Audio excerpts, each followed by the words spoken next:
Welcome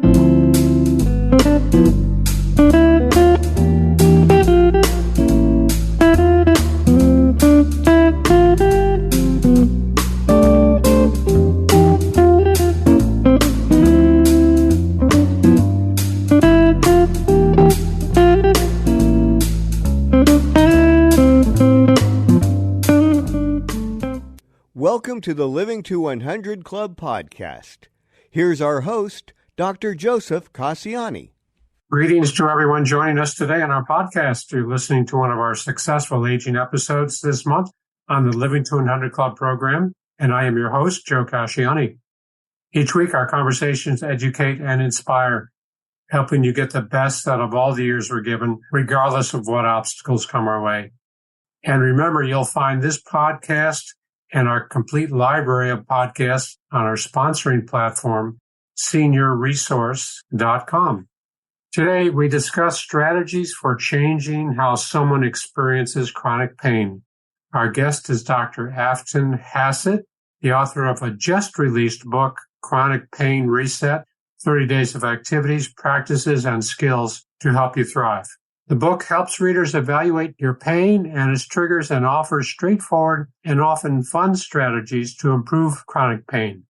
How can a seemingly disconnected set of activities like sleep patterns or exercise actually work to reduce pain? And we answer an important question: why the cause of acute pain experienced 5 years ago is not the cause of today's chronic pain. Our listeners will greatly benefit from this conversation about developing our own personalized pain management toolkit. Be sure to tune in. First, a little background. Dr. Afton Hassett, PsyD, is an associate professor and director of pain and opioid research in the Department of Anesthesiology at the University of Michigan. She is a principal investigator at the Chronic Pain and Fatigue Research Center, who has over $14 million of research funding from the National Institutes of Health. Viewed as a leader in the field of chronic pain and resilience, Dr. Hassett recently gave the keynote address at the 2023 Pain Consortium Symposium on Advances in Pain Research for the NIH. While studying established treatments for chronic pain and developing new approaches is her passion, her frustration is that exciting research discoveries rarely make it to the people who could benefit the most. Thus, Dr. Hassett's mission was to write Chronic Pain Reset to bring evidence-based strategies from research and academic medical settings directly to people who live with chronic pain, with the hope that they'll gain new tools to lead more rewarding lives with less pain. Dr. Hassett, welcome to our program today. Thank you. So good to be here, Dr. Joe. Good to see you again. Well, you're so welcome. Glad to have you with us. I always like to open by asking our guests to tell us a little bit about the journey that brought you to where you are today, maybe the highlights or the touch points that brought you to where you are today. Oh, thank you. That's such a generous question. My road was kind of long and circular. I don't think that many psychologists decide they want to focus on pain. And so it was quite by accident that I ended here. It was back when I was in my doctoral program in San Diego, and I was at a training site where I was treating a lot of women who had depression, anxiety, post-traumatic stress disorder. There are a number of clear psychiatric conditions, but they also had chronic pain. And it was so fascinating that as we started to make a little progress on their depression and anxiety and other symptoms, their chronic pain would often flare. And it felt like it flared just about the time we were about to get to something important in the person's history. So, most psychologists that are listening, they're starting kind of nodding their heads. Yes, of course. But, certainly I didn't know. And my supervisor sent me to the University of California in San Diego Medical School Library. And she said, pull some articles on fibromyalgia and chronic pain conditions and read a little bit about kind of what's the current neurobiological thinking. And I thought, I'm not sure why I'm doing that, but I did that. And this is in the olden days when we used to walk up and down the old cold libraries and pull big stacks of great, big, huge books off the shelves, and you walk to the copier and print them. But there was something very satisfying about curling up in that cold library and reading these articles. And one of them was written by this physician researcher named Dan Claude. And I was so taken by how he and his colleague at the NIH wrote about pain and how pain was such an integrative process that could not be thought of without thinking about one's psychosocial circumstances, that just the way that pain is processed in the brain, that our thoughts, emotions, and behaviors play a really big role. Once I read that article, I was hooked. I went right back to my supervisor and I said, I'm a PsyD. I was just going to do clinical work. I'm going to change my degree. I want to study this. I want to be a researcher. Wow. And I went back to my program leads. They said, keep your PsyD because it's too hard to reclassify you, but we'll have you do a dissertation and give you the extra stats classes. And so I kind of sideways got into this. It's not to say that I didn't do clinical work. I did, but really the last 20 years of my life have been dedicated to pain research. So that really planted the seed, and you've gone on to develop a real specialty in this area. Yes. Yeah, you've become quite an authority on the subject. So I'm really glad to have you with us on our program today. Let's jump right into it. Tell us about the difference between acute pain and chronic pain. How are they the same, and how do they differ? Yeah, they're the same in as much as the brain is needed to interpret the pain signal. When somebody has acute pain, there usually is some damage, something that's generating the pain signal. So it could be a twisted ankle, and the little pain generators are sending a message up. It could be a surgical incision that's creating the pain. It could be inflammation, as if somebody has rheumatoid arthritis and has inflamed joints. So that is kind of the acute pain process, that there is usually something somewhere in the periphery that's causing pain, and then the brain interprets that pain.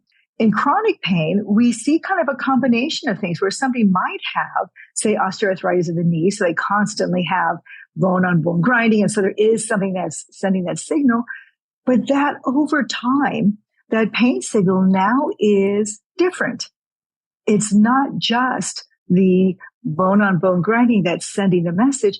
The brain itself, over receiving that pain signal for so long and so many instances, has now kind of wired so that it is sending that signal really quite on its own.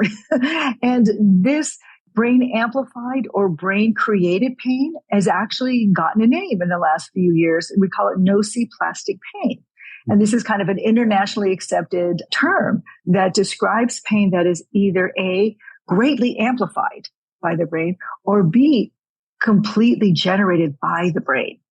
So the acute signals have lapsed, or they're not so strong anymore, and the continuing pain now is carried on through new signals, new processes in the brain.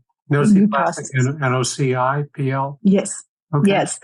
Yeah. Noci is kind of the root of the word for nociception, for pain perception. And plastic just refers to the brain's plasticity to rewire and reform. And we do think that most chronic pain really is due to just changes in the networks and the structure and function of these networks in the brain, and that they are malleable. We can see them become worse and more interconnected, or we can see changes. And often we'll see in an intervention study, when we do neuroimaging before the study and then after it, we'll actually see different areas of the brain functioning differently. There'll be different connectivity. There may be different areas that are, speaking to each other. There may be areas that are less lit up, that there's less activity in them after the intervention. So we do see these changes in responses to therapy and how the brain networks work. And that's why we're pretty sure that's how it works. Yeah. So I was really struck by that when we had our earlier conversation, that the acute pain episode is not any longer triggering the chronic pain.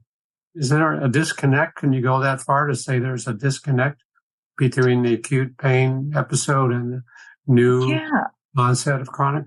Yeah, so the way that we kind of talk about it more colloquially is that we'll say that there is bottom-up pain. So bottom-up pain just means somewhere in the body there's some disturbance, there's an injury or a pain signal, so it's coming from somewhere else in the body. And then there's top-down pain. There's the pain that really truly is generated by the brain. So so this evolution of the pain signal has taken place. It's gone from a back injury that may have healed reasonably well and now become this very amplified. So maybe there's some stimuli coming from that lower back injury, but most of it is just the brain's overreaction. Now it's learned this signal too well and now emits pain quite on its own. And it can be exacerbated by stress, anxiety, fear, tiredness, lack of exercise. I mean, all these things can make the pain experience worse. Wow. Okay. So are there different types or classes of chronic pain? Yeah, there are. We do think about them differently. So, and this is really important. This is where we spend a lot of time talking to our physician providers about, being really clear about the type of pain, as clear as we can be. Because, for example, if somebody has inflammatory pain, like say due to rheumatoid arthritis, we treat that very differently than we would with somebody who has, say, pain from osteoarthritis, which is more the bone-on-bone grinding. So with the rheumatoid arthritis, we might use a really strong biologic or steroid type of medication to quell that inflammation. With the osteoarthritis, we could treat that quite differently. We want to, perhaps rebuild some of the synovium, get people moving. So there's these different treatment plans and different medications that are used. And then in contrast, somebody who has fibromyalgia, where we don't really have an understanding of what could have started the process, right? There is no damage that's observable across the body, but the pain is felt in a widespread way. It's felt throughout. And thus, that's a very different condition. That is very much in that nociplastic pain category, and different medications are used for that. So it is useful, to understand. Oh, and then lastly, neuropathic pain too. So if somebody has an impingement on a nerve, that's also very different. And often that's treated with surgery, which is very different than how we would, say, treat rheumatoid arthritis or fibromyalgia. Oh, I see. Okay. So the type of chronic pain will dictate or steer the practitioner toward a specific type of treatment. Yeah. So what is, this is a hard one, but what role does the brain play in sustaining or exacerbating the chronic pain? Is there a role that, role in the background that is sustaining it? Well, the brain plays a huge role. I think the question we're trying to really untangle is, what role does the mind play? So chronic pain really is this neural change, right? These changes in the structure and function of the brain, changes in the networks. But the mind, what we think about and our emotions have a powerful impact on the experience of pain. So if, you could think about this yourself, even if you've ever twisted an ankle or been injured and something kind of frightening happened and you were fearful or angry, the pain is often much worse. But if you twist that same ankle and you're embarrassed because you fell down and your friends are laughing and you're laughing, the pain often is not so bad, maybe until you get home later. But, truly how we think about it and our emotions really, really dictates how that pain is experienced. It's very pliable. Yeah. So the emotions will activate the chronic pain in different ways. Yes. Yeah. And it's mostly due to the fact that we understand very clearly kind of what structures are involved in processing pain. And quite interestingly, the same structures are often involved in processing thoughts and emotions. So that starts laying the groundwork for how this works. So it's not that you've made up your pain, but certainly feeling terrified is going to activate or co-activate areas of the brain that can make your pain worse. Yeah, when I speak about kind of our thinking styles or thinking patterns in front of groups, I often talk about kind of the positive thinking style or negative thinking style. Yeah. How we interpret an event, how we explain it to ourselves is really going to color how well we cope with it, how well we manage it, like tripping as we step off a curb and what we're saying to ourselves. So sounds like that's pretty consistent with your take as well. It's our kind of cognitive appraisal that's fitting into that event. Yeah, you're 100% right. The event is less important than what we make of it, right? That how we react to something, someone, or some, new thing in our lives is really critical. And if we see this new event as a threat to ourselves that activates all of our stress response systems. That's very intensely activating to people with chronic pain, right? Because those systems kind of overlap. So the more sympathetic activation we have because we're frightened or worried, the more pain we experience. So the sympathetic nervous system is very tightly tied to how pain is experienced. So if somebody's feeling very panicky, conversely, and what I spend my time studying is how powerful positive emotions are. That, like I used the example before, when somebody kind of laughs, you emit different chemicals. I mean, there's an entirely different set of hormones that are released: endorphins, dopamine, serotonin, and these are all analgesics, which is incredible. That, just laughter is an analgesic process to some degree. You're releasing endorphins. So, again, how we think and how we feel is so important. So what we do in the book is we talk about this just in a very frank way about how we as humans are set up to look for threat. That's what we do. It's our survival. You look for everything bad out there. If somebody pays you one compliment and says, or somebody pays you 5 compliments and says one negative thing, you're going to hear the negative thing amongst the 5 compliments. It's what we do. Yeah. So being positive takes a little bit more work, but it's worth it. And so we spent some time talking about these negative thoughts and really how to catch yourself in them. Catch yourself when you're being overly critical, when you're not being very compassionate, when you're experiencing rumination or other negative, catastrophic types of thinking, and to think, oh, well, that's a negative thought. And then we have 2 or 3 different ways, kind of based on kind of the different behavioral and cognitive behavioral schools of thought of how to think about our thoughts and how to think about our emotions and to reframe. So how can we tease out those negative thinking patterns from the experience of pain? That's kind of the treatment approach. We'll talk more about the book in a few minutes. I think it must be invaluable for the reader. So is this where we come into chronic pain reset? Is what we're talking about? Yeah, tell us about it.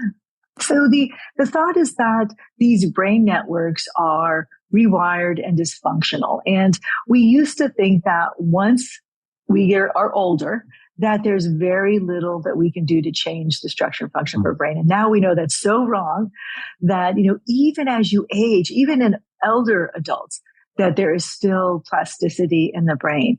And so the goal then is we know that we have a disturbed network.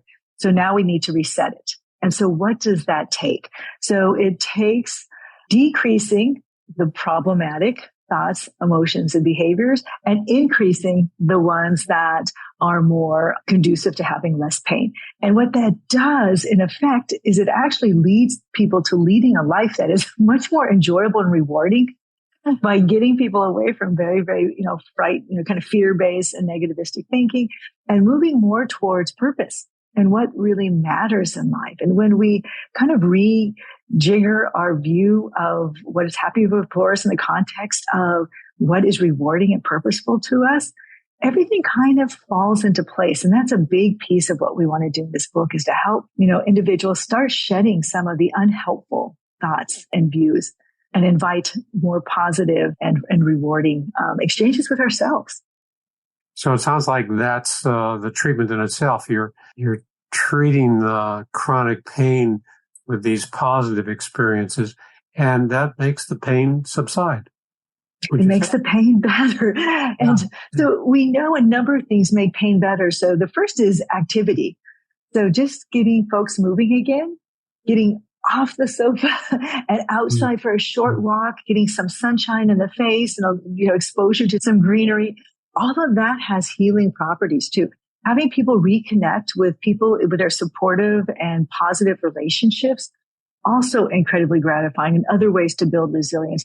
And then having people, do things in life that don't just feel like they're doing only the things they have to do. And that's what happens to many people with chronic pain, is their lives shrink because they just start doing the things they have to do. They do the bills, they do the housework, they go to work, they deal with the kids or the elders and give up everything else. And living life like that is really depressing. And I think that's one of the main reasons we see a lot of depression and anxiety and chronic pain, is that's a horrible way to live. And so what we do with the book and what we do with a lot of our therapies is give people permission and actually make it part of their prescription to do things I enjoy in life again for these very reasons, to get you engaged, to get you moving, to get you reconnecting. I'm noticing the picture you have on your wall, the painting on your wall. And I'm just having this thought, beautiful painting. And what you're doing with the treatment is you're taking an old picture with an old frame, maybe rusty, broken down, scratched picture, and you're helping the person, let's put this experience into a brighter, more positive, more uplifting view and perception. And taking that old image, old setting, old sensation of pain, and let's get rid of that image and put it in a new place. And it really creates this whole positive experience, kind of re-experiencing the pain from a very different perspective. Yeah. Exactly. And Mark, and you're really the first person that made mention of it. What this is, I love this artist because she takes really standard views. This was kind of just a standard marsh. And so she does these natural things, and then she just does them in wild colors, unexpected. And it is really getting at the heart of what you're saying. It's like, you take something that is maybe not that engaging and just let it be and grow and do something different with it, right? Just to reimagine. Yeah. Well, going from stick figures to a beautiful painting, colorful painting. Oh, yeah, that's great. That's great. So you mentioned some of these activities, like increasing the physical activity. I can surmise, I haven't worked with a lot of patients with chronic pain, but I can surmise that people gradually kind of inhibit their movement because it becomes so painful. Yeah. And the more pain, the more inhibition of that behavior. And that's probably going in the wrong direction. But what do you say to that person? Yeah. So, fear of re-injury is one of the biggest things that we contend with when we're, working with people, especially people earlier in their chronic pain, because often, it may have been maybe 6 months ago or 8 months ago that they had an injury. And we consider chronic pain after 3 months. 3 months is kind of what we say, hey, by now it should have healed itself. And then we think, the brain is doing something here. This is kind of a brain thing. And so when people have fear of movement, it's totally expected. And I know that. And I actually broke my knee at one point, and I went to physical therapy, and my physical therapist was having me do all these motions. It's like, oh my God, I'm afraid to do that. I now get it. And he says, this is your brain. This is actually part of it. I said, oh my God, this is proprioception. Is that what it is? Or that my brain doesn't think I can do that movement. And so I need to teach. And he goes, that's it. You need to reteach your brain that you can do these things. And so I think that's what often makes fear of movement so difficult, is because our brains are telling us, no, you don't even know how to move the way. Don't do it. And so, in the longer people go without doing certain motions, the harder it is for them to strike out and do them. So that it's kind of a protective kind of survival mode almost, to not re-injure yourself. So we inhibit, we contain, we restrain. And that's going in the wrong direction. So we're teaching our brain, let's take those tiny steps and see that it's rewarding. There is a positive response to that. Yeah, that's great. Yeah. So what are some of the activities that you recommend? You touched on them, but what are some of the activities you recommend in your book? I'm going to riff a little bit on what we were just talking about, because we talk about kind of this notion that the brain is this overprotective nanny. It's like, don't do things. There is one of the things that people try in the book is something called pain reprocessing therapy. And this has become really well studied, or becoming more well studied, but really anecdotally amongst clinicians who work with patients, including myself, experiences I've had, is really powerful. And what this is really based on the notion that whatever injured your neck 5 years ago is no longer causing the problem. So the way that this therapy is delivered is the person will go to the physician. The physician says, no. There is nothing structural that I can see here that should be causing this pain. This is muscular. This is something else. And then once they have that reassurance, they go to the therapist, and the therapist says, okay, this is what we're going to do. Your brain now is an overprotective nanny. And so every time you think about moving, it screams, don't, danger, don't do it. And it gives you pain. So you don't move, because that's what freezes us in place. So what we're going to do is we're going to tell your brain that it's okay, that it's safe. And in pain reprocessing therapy, that's what's done. It's just like you start talking to your brain and say, what I'm doing is safe. This is a safe movement. I'm going to do this movement safe, and brain, you're going to see it's going to be okay. And this is not all that different. That's kind of what's done in physical therapy, that we just slowly tell the brain that a movement is okay. And so in pain reprocessing therapy, while the patient is thinking, this is okay, I can do this, we get them to slowly, in the case of a neck, slowly start moving the neck again. And usually about halfway through the exercise, the patient bursts into tears because now they can move. They can do this movement they haven't done in 8 years because they've been able to kind of break that fear that the brain has that, don't do it. And then once it's broken, it's quite amazing. It's like it's gone. It may move someplace else, which it often does, which is the weirdness of pain, is she may not have it in her shoulder, but it's the same thing too. It's just like, I have nothing here that's structural. You're just trying to take care of me, brain. I have nothing here. And the movement can actually loosen up. So that's one of the more dramatic things that we discuss in the book. Yeah. So reprocessing, almost reprogramming. It's reprogramming and it's quick. Yeah. And for those for whom it works, it's like a miracle. It's crazy. And we don't know how many, we have a sense of who might benefit, but that's just kind of one of the things. Most of the other skills are more skill-like, more like things that you can do to kind of better pace yourself when you have chronic pain. But about 2/3 of the skills in there are just human being skills. These are just evidence-based activity skills and practices that lead to a better life, helping our sleep practices, helping our social connections, helping us cope better with our thoughts, helping us be better able to understand and deal with our emotions. And it's kind of based on, cognitive behavioral therapy, ACT, mindfulness-based stress reduction, dialectical behavioral therapy. So all of these treatments, but each of them has these wonderful skills within. And so that's kind of what we offer here for people to explore. Oh, that sounds great. You made a comment a minute ago about the medical workup, or the physician is saying, well, we can't identify any damage that would, cause us to think there's acute pain.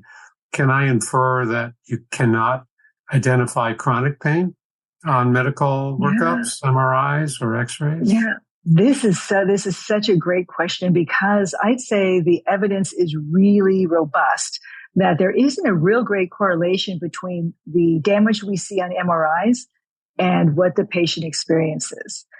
So we are in the process right now of conducting one of the largest studies today. We'll have close to 500 individuals that have undergone significant MRI and had their scans read by 2 radiologists, and then having a really rich phenotyping, just a really good understanding of what the person reports as far as pain that they experience. So we hope to conduct a definitive study, but really the data are pretty good that there is a real mismatch. So for example, I tell a story in my book about breaking my knee. So I fell on my kneecap, and I broke my kneecap, and I went in for MRIs. I did both knees. And when I was sitting with my physician's assistant, he said, "Yeah, you broke it. Your right knee's broken, and you got a little bit of osteoarthritis in it. Has it been bothering you?" I said, "No, I have no problem with it." And he says, "But how does your left knee feel?" I said, "What, the one I didn't break?" He says, "Yeah." He says, "Your osteoarthritis is terrible." And I said, "Oh, it's fine. It doesn't hurt at all. And sometimes it's a little stiff, but it never hurts. It's totally fine. And I'm very athletic and I do my thing." And he's like, "That's really weird because it's bad." So we see this over and over again. And so it's hard to know. So there'll be some MRIs of somebody with a back injury that clearly there is a disc that needs to be corrected. Other times it's like, I don't know. Can that be causing it? Other times we'll have MRIs of a person who's totally pain-free and their back looks terrible. You've got discs doing all sorts of crazy stuff. So it's hard to really to tease out what's causing what. Well, it's very similar to the Alzheimer's picture, where you have plaques and tangles in normal subjects, and you don't have as many in the Alzheimer's patient. So that in and of itself doesn't mean you have the diagnosis. Exactly right. Interesting. Yeah. We are complex beings, aren't we? We are. And we understand so little. Yeah, that's right. So you mentioned the Thriving Plan, where you can help customize one's curative approach to adopt activities that make a difference. So how does that work? What's the Thriving Plan? So the way that the book is structured is there's a series of short chapters that give the background about the neuroscience of pain, but as well as what we understand about pain and thoughts and pain and emotions, and even some of the neuroscience of our friendships and relationships, gratitude, thriving, positive emotions. So just kind of setting the stage for how doing some simple things might actually improve your pain by helping you reset your brain. And then once you get through kind of that background tutorial, and hopefully that's happy and fun and written, I try to write light with a lot of humor and some wonderful stories from patients. But then there's a real exploratory period. And it's not all that different than what we do in cognitive behavioral therapy for chronic pain, where we introduce a activity, skill, or practice every week. And then the people try it and they come back the next week and they tell us, hey, yeah, that worked really good. I think I want to do that in the future. And then we make a note and then they try another one the next week and they try that out and come back. So anyway, it's not that different though, but I have people do it in a day. It's like a speed dating thing, right? So every day you wake up for 30 days and you read a little 2-page summary about an activity, skill, or practice. It could be anything from activity pacing to sleep hygiene to keeping a gratitude journal to considering the toxicity of your relationships. I mean, there's a little bit of everything in there, but you look at each one each day and you read through it and you think, interesting. I do need to do something with my sleep. And this seems like kind of a good approach to do that. So I'm going to give it a try today. Perhaps you try it. At the end of the day, you're supposed to come back and say, yeah, that's good. I'm going to make a note of that. And so you just kind of start, but then you go on, right? So we just make a note. That might be a keeper. Then the next day you have something else, and maybe it is conducting random acts of kindness or some darn thing to build positive emotions and get you moving. But you think that's just stupid. So you try it that day and you're like, I'm not going to do this ever again. Yeah. Fine. The goal is 30 evidence-based things that people just try all these different things. And by the end, ideally, people have identified 5 or 10 maybe that they like.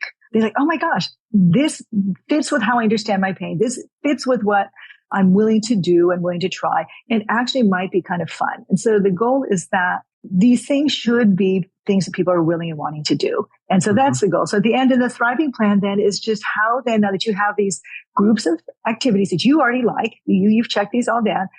What do you do first? And then we spent some time on a thriving plan. What is your top target? What makes the most sense? Do you really want to get your sleep going first? Or maybe your mood is very poor and we need to kind of think about your depression or anxiety. Or, maybe you just need to get moving again. You just need, you need to just start a walking program. And so we kind of help the patient kind of walk through the reader kind of walk through that and identify, how to stage these. And then they're suggested just to try one at a time and just try for 2 weeks. Give it a real try. And if it's something that works, sometimes it just goes right in the schedule. And then we talk about habit formation and habit stacking and how to make, these new habits. And then the goal is that you're now creating something that is long-term, that that ideally you're going to have 1 or 2 of these things that really work, that become part of what you do. And you may even have an epiphany. And what I'm hearing from people who are doing it now is like, actually, I feel better. I'm 4 days in. I'm trying these things one at a time, but I actually feel better. And some of that is just taking time for self-care, for being, just setting up time. I'm taking care of myself. And then maybe one of them, often I try to do things that make, people have a little spark of happiness. That can make a big difference, and just having a little bit of positive emotion has been highly associated with better sleep and more activity. So, that can help explain why people, even doing the 30 days, are feeling better. Yeah. Well, I love that. I think that's great. What you're really doing is you're giving people a whole range of choices and what works and what doesn't work, take off the list and continuing to refine that list. Almost what's the best return on your effort? Yeah. What's giving you the best return? And then you have that plan. I can imagine that plan could change over months or maybe for sure. Yeah. It's going to be recustomized. Yes, exactly. Great. That's great. Sounds like a great book. Sounds like a great book, Afton. Yeah, I love that. So, you touched on CBT and positive psychology. Where does positive psychology come into the picture for treating chronic pain? Yeah, so kind of a more serendipity. I was at this time, it was early in my career, and I was at Rutgers Robert Wood Johnson in New Brunswick, New Jersey. And I was working there for a fabulous rheumatologist named Len Siegel, who was very psychologically minded. And he had eventually left academia and went to work in a pharmaceutical company. And while there, they brought me in to help with some outcomes. They wanted to think, hey, we're doing a lot of great work with rheumatoid arthritis. Is it possible that we can do a better job of assessing quality of life?